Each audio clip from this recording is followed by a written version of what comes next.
বাগানের জবা গাছগুলো থেকে যদি বেশি পরিমাণে ফুল পেতে চান তাহলে এখনই ডাল প্রুনিং এর পাশাপাশি রিপোর্টিং এর কাজটা করে ফেলুন।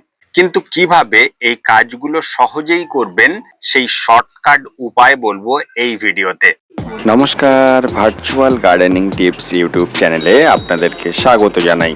বাগানের জবা গাছের পাতাগুলো যেন এরকম ছোট হচ্ছে, ফুলের দেখা নেই, শীত ধীরে ধীরে বিদায় নিচ্ছে। গরমের শুরুতেই জবা গাছগুলোর রিপোর্টিং ও ডাল প্রুনিং করতে পারলে গাছের গ্রোথ যেমন ভালো হবে, ফুলও পাবেন পুরো সিজন জুড়ে।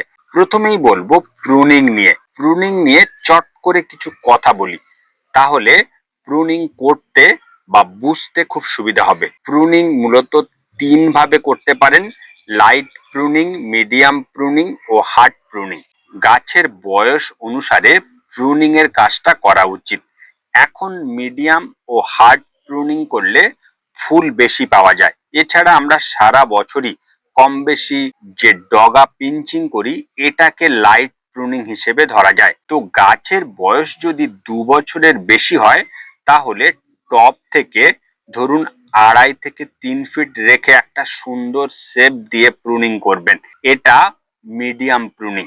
আর গাছ যদি 5 বছরের বেশি হয় তাহলে 2 থেকে 2.5 ফিট রেখে প্রুনিং করবেন, এটা মূলত হার্ড প্রুনিং হিসেবে ধরা যায়। প্রুনিং করার সময় যে বিষয়গুলো আপনাকে খেয়াল রাখতে হবে, গাছের মধ্যে যদি খুব সরু ডাল বা শুকনো ডাল দেখছেন, অনেক ডাল দেখবেন এলোমেলো ভাবে বেড়ে ওঠে, একটা ডালের উপরে আর একটা ডাল পড়ে রয়েছে, এভাবে বুঝে একটা সুন্দর শেপ চিন্তা করে এই গাছটা প্রুনিং করবেন। তাহলে দেখবেন গাছটা যখন ধীরে ধীরে পাতায় ভরে উঠবে দেখতে খুব ভালো লাগবে আর ফুলগুলো এক লেভেলে ফুটে থাকবে। এই বিষয়গুলো মাথায় রেখে প্রুনিং এর কাজটা করবেন। প্রুনিং করার পর যে ডালগুলো আমরা বাদ দিলাম তার মাথায় ফাঙ্গিসাইডের একটা প্রলেপ দেবেন। অথবা যদি দেখেন যে অনেকগুলো ডাল কেটেছেন বা অনেক বড় গাছ, সেক্ষেত্রে যে কোনো ফাঙ্গিসাইডের স্প্রে করেও গাছটা ভিজিয়ে দিতে পারেন। তাহলে আর প্রত্যেকটি ডালের মাথায় ফাঙ্গিসাইডের প্রলেপ দেওয়ার প্রয়োজন নেই। এবার আসি রিপোর্টিং এর কথায়।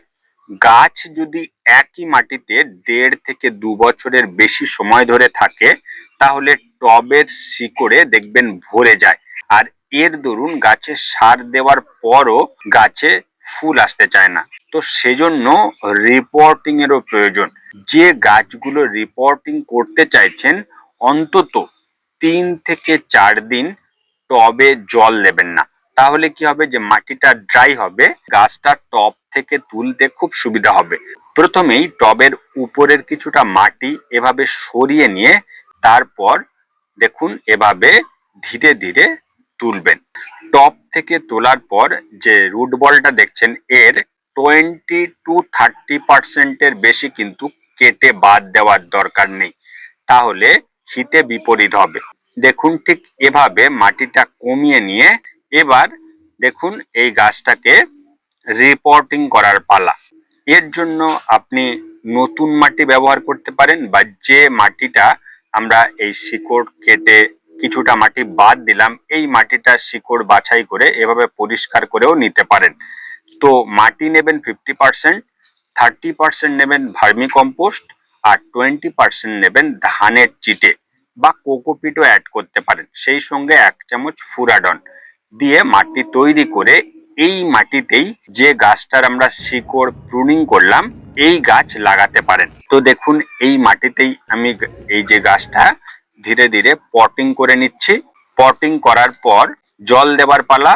যেহেতু রুট প্রুনিং হয়েছে এবং ডাল কাটাই ছাঁটাই করেছি সেজন্য এটা 2 থেকে 3 দিন টপ সহ গাছটা সেমি শেডে রাখবেন। তারপর ধীরে ধীরে দিনের অন্তত 3 থেকে 4 ঘন্টা বা 5 ঘন্টা রোদ আসে এরকম জায়গায় এই গাছগুলোকে রাখতে পারেন।